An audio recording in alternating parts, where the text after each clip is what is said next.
أعوذ بالله من الشيطان الرجيم. بسم الله الرحمن الرحيم. وقال الذين أشركوا لو شاء الله ما عبدنا من دونه من شيء نحن ولا آباؤنا ولا حرمنا من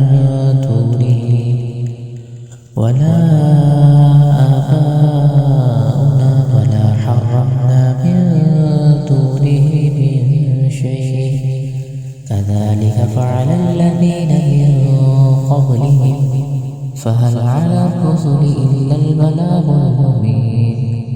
ولقد بعثنا في كل أمة رسولا أن اعبدوا الله واجتنبوا الطاغوت فمنهم من هدى الله ومنهم من حقت عليه الضلالة فسيروا في الأرض فانظروا كيف كان عاقبة المكذبين.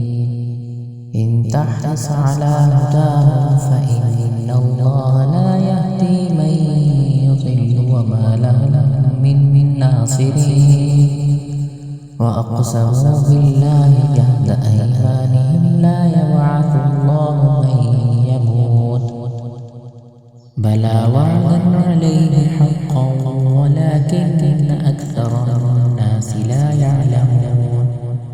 ليبين لهم الذي يختلفون